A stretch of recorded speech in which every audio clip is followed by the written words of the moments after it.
Good morning. I want to welcome you very, very warmly today. I am so glad that you are here in the cathedral or joining us by way of the live stream. I'd like to offer a particular word of welcome to Bishop Malesic, the Bishop of Cleveland. And Bishop Malesic, when I say I want to welcome him to Columbus, I really need to say I want to welcome him back to Columbus. Bishop Malesic is an alumnus of the Pontifical College Josephinum, and so he studied here to be a priest.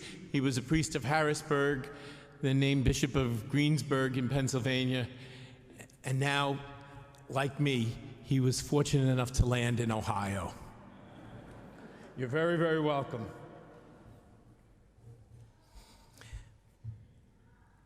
His presence actually says an awful lot, because our gathering here today is not simply a city of Columbus or the Diocese of Columbus, but actually we live in the state capital, and so this is really an Ohio gathering and an Ohio witness. We gather here, first of all, to get one in prayer, to pray, to ask the Lord for his guidance and his help, to continue to ask the Lord for that transformation of culture, and offering ourselves, our service in witness, and to do what we can to help transform that culture. But then we have our witness over at the State House after the Mass. I want to thank all of you who are here. Those of you who are real veterans in the movement will be coming up in 2 years on 50 years, a half a century of having to give witness to the dignity of life. Since that Roe versus Wade decision in 1973, can you believe it? A half a century that has marked our nation with this terrible, terrible scourge of abortion on demand.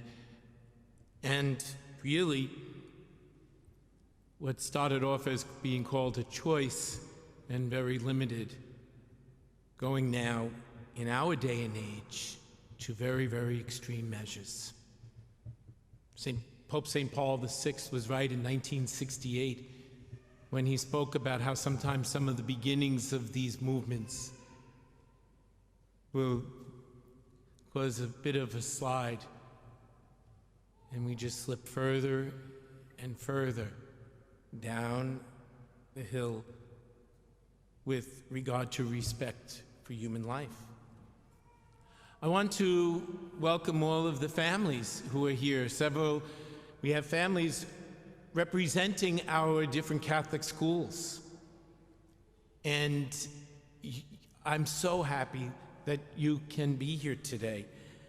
But I also want to say a word of welcome to all of those who are joining us by way of St. Gabriel Radio and by way of live stream here in the Diocese of Columbus and in the Diocese of Cleveland. Plus, all around, people are looking in at us. Welcome to the Dominican novices. They come up every year from Cincinnati to give witness. So we have a lot to be grateful for, even as we have much to pray for and about. I really wish, I really lament, in fact, that we're not going to be together in Washington, D.C. next week for the March for Life, and that this cathedral isn't packed full the way we would like it to be. But on the other hand, there's a part of me that says, well, because of the circumstances, we're actually joined by many, many more people because of the live streaming capabilities. So instead of a few representatives from our schools, we're able to share this experience, this time of prayer, with many of our schools. You know, I was so deeply inspired last year at the March for Life by so many of you or your fellow students. and by all of the different parish groups and school groups that were down for the march. It was great to be able to meet you in different places along the way and to walk a little bit with you and to see your commitment. One of the great things about the March for Life is that very often we're made to feel as if we're the odd ones for believing in life. As if the rest of the world takes it for granted that abortion on demand is the way to go. And in fact, that's not true. Some of the progress that we've made over the years in that transformation of culture is that most people don't believe that. But yet, the prevailing political and media-driven image is that, no, you and I are odd for believing in the sanctity and the dignity of human life. And so sometimes we're made to feel as if we're all alone. And that's especially true for many of you as students, for young people. And one of the great things about the March for Life is that we gather in one place, and it's actually, even though a very somber occasion, we're recalling a very somber event, it's actually a very joy-filled occasion as we celebrate faith and we celebrate life. And what happens is we see that there are many, many people who share our convictions and who want to give testimony to those convictions and who do so faithfully and joyfully. It's a real uplift to be able to recognize other people who share these values and these concerns. And so we miss that this year. But we find other ways to draw on that, help and support and share that joy. That feeling of being kind of pushed aside, of feeling different, is something that the prophet Isaiah experienced many, many years, hundreds of years even before the time of Jesus Christ. We hear in our reading today the prophet Isaiah speaking to us, where he says to us, though I thought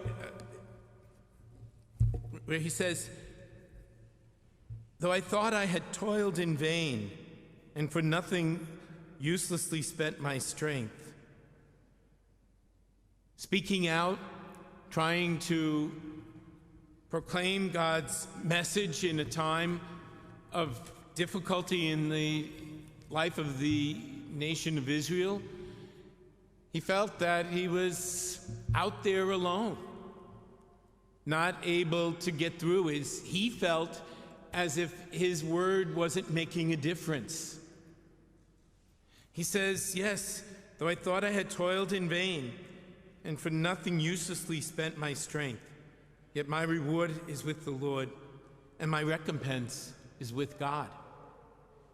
Indeed, he didn't know it, but he was making a huge difference. And God was working through him. He wasn't laboring in vain at all. He said, I felt that way, but God was doing something else. He recognizes what God says to him. It's too little, he says, for you to be my servant, to raise up the tribes of Jacob and restore the survivors of Israel. I will make you a light to the nations, that my salvation may reach to the ends of the earth. God was using the prophet in a much bigger way than he ever thought was possible. Did you ever think about that? That your witness, your sacrifices may have an impact far larger than anything you might see. God is always, always working with and through us. In ways that sometimes God gives us the joy of being able to see the difference that it makes. But in ways beyond even our wildest imaginations. To you who are veterans, I say never give up. Never give up. Never be discouraged. That's the devil's tool, discouragement. Never be discouraged.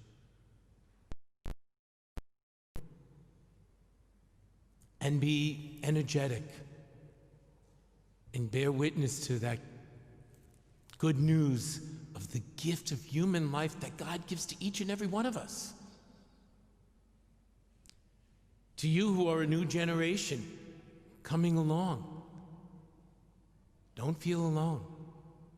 Look around you here and find the support that you can discover in your own circles. And if you're not at the march this year, maybe, especially those of you who are seniors, you'll have opportunities through your own college groups in the future to be able to make your way down, or to take advantage of some of the other wonderful, wonderful groups of young people who regularly give witness not only to the dignity of human life, but to the joy of the gospel. You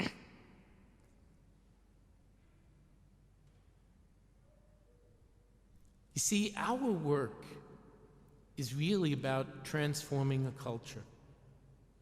Our work is about transforming a culture. Little by little, we try to change laws or try to find ways to keep things from slipping even further. We always have to be vigilant, and we always have to speak up. But more important than changing laws is changing hearts. Because laws can flip back and forth. We see that happen. We need to change hearts so that once again as a nation we recover that sense of the beautiful gift of human life. I was listening to Cardinal Dolan's weekly talk show on Sirius Radio. It's good to hear from Cardinal Dolan. He was always, when I was in New York, he was always good for a laugh, but he was always good for a deep thought. He could go deep. And he was saying that he was asked by a politician in New York, he didn't name the person, and he said the person came to him really in good faith. This wasn't really a complaint. It sounds negative, but he said, this person said, why is it that you Catholics are so hung up on the issue of abortion? And he said, well, I'm glad you asked me. He said he gave 3 reasons. He said the first is that really the 2 pillars of our Catholic moral teaching, of our Catholic moral life, are respect for your life and recognizing the dignity of every single human person. And so he said, yes, it's not that we're hung up only on abortion, but that we speak out for human life all the time. All of our calls for human dignity. The very bedrock of everything we speak of every political issue, every moral issue, every societal issue, begins with the recognition that every human being is created in the image and likeness of God and bears that image from the first moment of conception all the way through to that last breath when God calls us home. And so, speaking out on a variety of life issues and the common good and building up the common good and concern about violence and racial division and poverty and the opioid crisis and so many things, human trafficking, all the things that afflict us, capital punishment, it's all in there. The bedrock is recognizing that human dignity of every single human person, even to the simplest thing as to how we speak to and treat our nearest neighbor. The question for us as Catholics is do I look deeply into the eyes of every single person I encounter and see the image and likeness of God? And if I do, how does that affect my decision? Well, that bedrock leads to the second point. And he said, nowhere is life more under attack than in its most vulnerable stages, in the womb of its mother and in its last breath. That's why it's so important to us. The bishops of the United States in our introduction to faithful citizenship speak of abortion as a preeminent issue. And the reason we said that then, and the reason that Cardinal Dolan gives for this second reason, is that all those human rights are very, very important. But without the right to be born, they're just ideals. They're really nothing. What good are the other human rights if I don't have the right to be born and to live? It becomes foundational. Indeed, that's the second point. We speak out on human life, particularly on abortion, because it is so foundational. And because it happens to be, one, the most vulnerable when somebody's most dependent, and two, the most under attack. Third point he made. Yes, we witness to life as Catholics, but not only as Catholics, but as thoughtful human beings who are proud to be Americans and proud of the structure of who we are as a nation and how we have that opportunity to speak about our most fundamental beliefs and convictions, how we have the right and the responsibility as individual Americans to form our nation's policies and laws. We speak as Americans who are concerned about the dignity of human life. And we are proud that we have that opportunity, and we take that responsibility very, very seriously. And so, first of all, it's not only a Catholic issue, it's a human issue. And we are joined, and that's one of the great things here in the state of Ohio. We are joined by many others. It's not just Catholics who are speaking about life here in this state. People from many, many different faiths, and there are many secular organizations dedicated to promoting the dignity of human life. We do this, as Cardinal Dolan said, as Americans who have both the cherished right and the responsibility to inform our nation and our local policy. Transforming the culture of life and our Catholic approach, however, has different components to it. Certainly, we witness to what we believe in our voting and in our promotion of public policy, but it also has a hands-on approach. And this is the Catholic way, too. That it's not enough simply to speak out, but it's important to live out. We use the term as Catholics, we talk about the spiritual and the corporal works of mercy. Indeed, we want to promote the dignity of human life, but we do so by helping one another to achieve those goals. Certainly, just like right now we're gathered here in prayer, we rely on the help and the mercy of God. We pray. This year, especially because we don't have the chance to gather, we're using newer opportunities to give witness and to pray. And so we've been celebrating the 9 days for life. Many parishes have undertaken to do this. Many of you have undertaken to do this. We promoted it in our various media.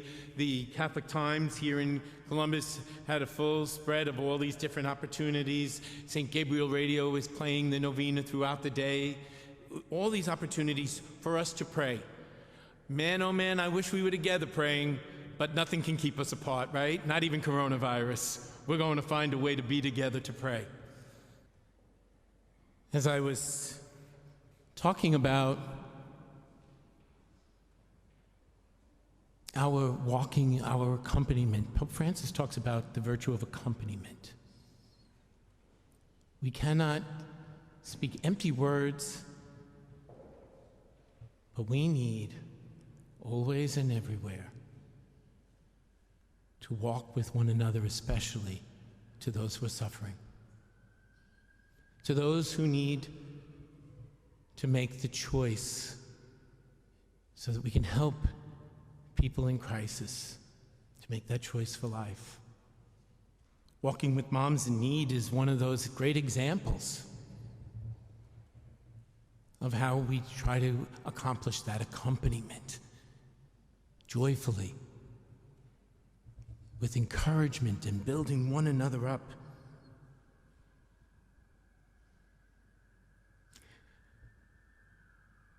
I'm so proud of all of our parishes here, and I know in the Diocese of Cleveland,